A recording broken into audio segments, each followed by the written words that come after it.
Welcome back to the channel. With me today is a 2015 Mustang Ecoboost, the first turbocharged Mustang since the Mustang SVO in 1986.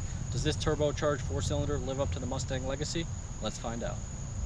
2015 marked the first year of the 6th generation Mustang, and it got a nice refresh from the years previous. The body style still has classic Mustang cues, but has become wider and lower than its predecessors.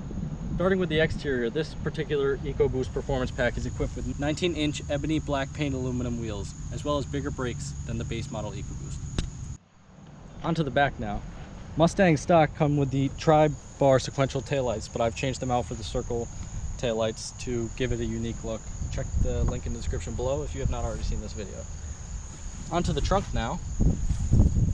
Can't forget the trunk this time, like my video.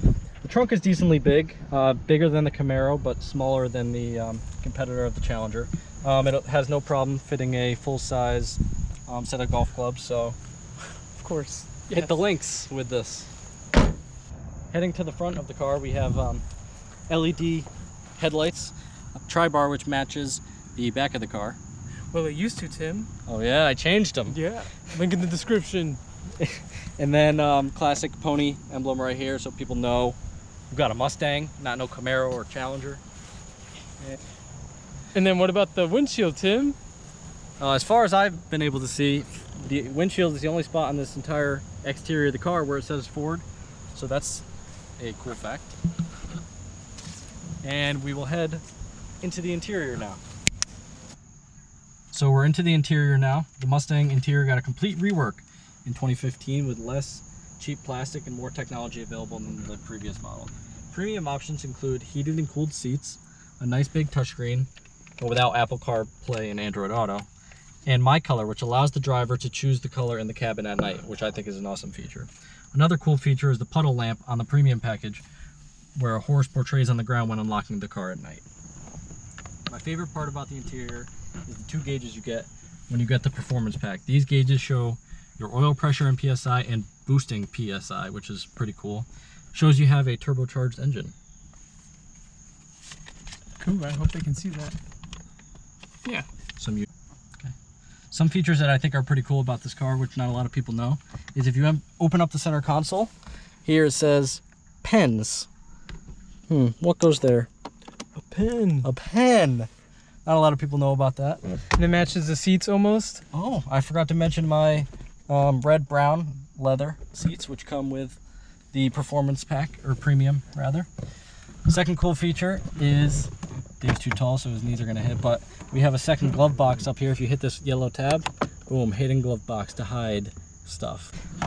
Another cool thing in the Mustang interior is a plaque that says Mustang since 1964. This is the 50th year that they made the Mustang, so just a plaque to commemorate Mustang. What about this carbon fiber you got? Oh, this comes with the premium package. Carbon fiber, I believe it's just brushed aluminum, but it looks like carbon fiber. Yeah, I know, it looks cool. But it's a nice touch. Coming to the center, we have some analog gauges.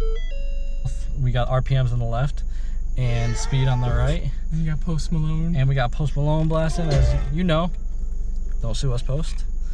Oh, and you can start to see the My Color coming through on the door handles. My Color is red, but if I go in to change it, I can change it.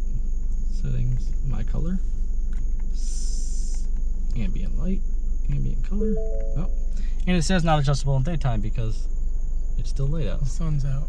Down here I have my toggle switches for the different driving modes. This is hazard. This is traction control off. Very good button right there. This is steering feel, so you can change the weight of the steering. More about what I think about the steering feel and the driving impression. And then this is my favorite mode. It's a little worn out right there because I use it so much. The mode button. So I can put on normal mode, sport mode, track mode, and snow and wet mode. Because in Mexico, Yeah. we're gonna need that snow and wet mode. So those are pretty cool. One thing is you can't press them down. You have to go up to click them on, which is unique. Remind me of the GTR a little bit with their toggles. And that's your dream car. Godzilla. Yes. Visibility out of the back. Oh, I'm on there. Hey. Hey, I don't know how to get What's up, audience? Yeah, I don't know how to do that. Well, we could just turn it What's around. up, viewers? You could Yeah. just- Boom. Okay. Visibility out of the back, very clear. Better than the Camaro. Yeah, no head rests back there to block your view. You actually have a window out there, so you can sort of see. Yeah, the side out window. there. Yeah. Camaro doesn't have that. Competitor. Yes. That's about it for the interior. Let's start up the Ecoboost. Put your foot on the brake, press the engine start button, and it roars to life. Matt Moran! Inside.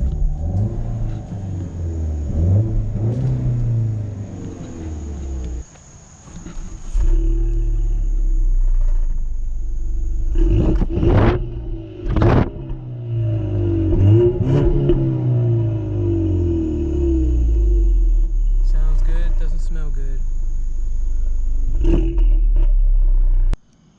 With this 2015 Ecoboost, you get 310 horsepower, 320 pound-feet of torque. And you got the turbo right in there. Pretty good sounding stock turbo. Boosts up to 18 PSI stock. Now the part we all care about, the driving impressions. Let's do it. Better put my seatbelt on. Tim's driving his Mustang. Let's go.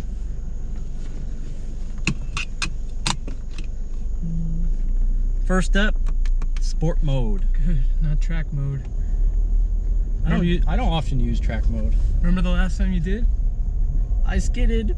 Remember the last time Doug did? Yeah, it happens. We got some fans. Hey. So initially you feel every bump in a Mustang. It's just because you're low to the ground. But people that buy Mustangs probably don't care about that. No.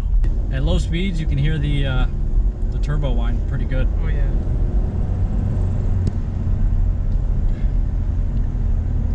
We got a little bit of a curve here.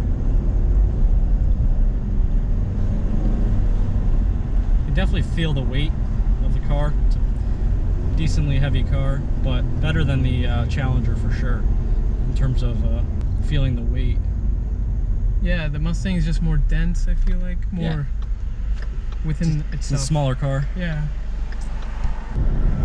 Gotta go slow on these turns? Yes. You feel a little weight right here. You can feel G-force. But here we Straight away. So it has decent pickup. Oh yeah.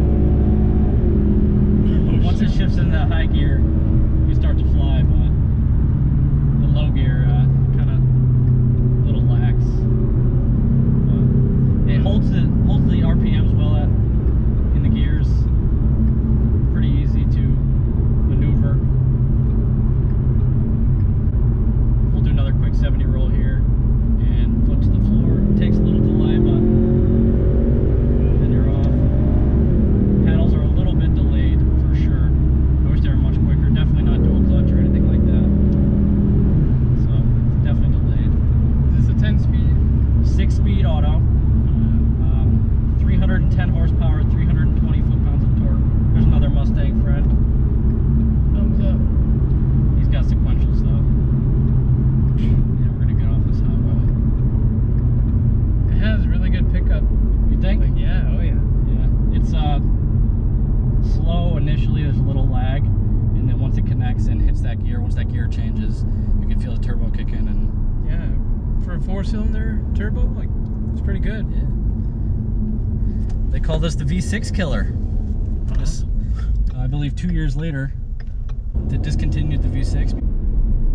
Tim, I gotta say, the cooled seats feel nice. Yeah, thanks. I didn't use them when I first bought the car, but the more I tried it out one day, I was like, wow, it's actually really nice. I should use it more. Road hogs. Road dogs in Mexico. There's another fellow Mustang went by. Wow, it sounds different in sport. It's kind of cool. Do you have the exhaust? I don't have active exhaust on this. I believe they started that in 2017.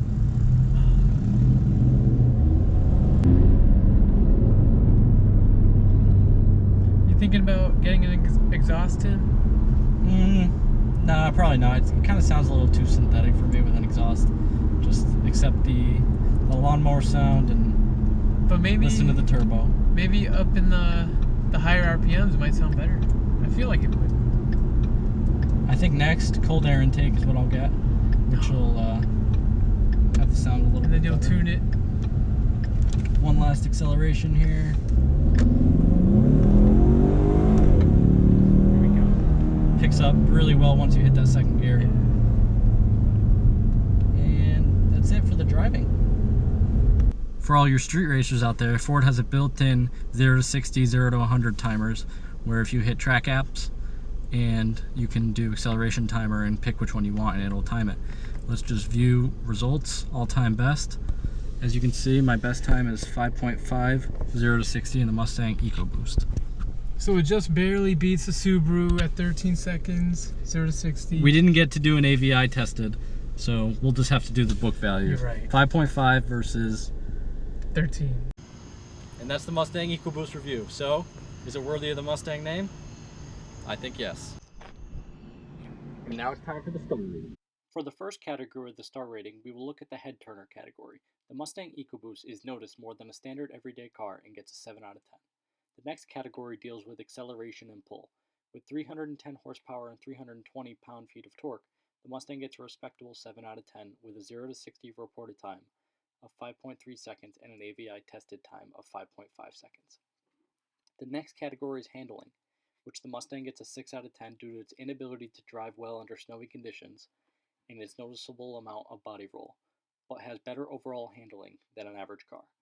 In the safety category, the Mustang gets a 5 out of 10 mainly because the EcoBoost comes equipped with standard safety features but lacks the high-end features such as collision and lane departure warnings, as well as blind spot monitoring and reactive driving features.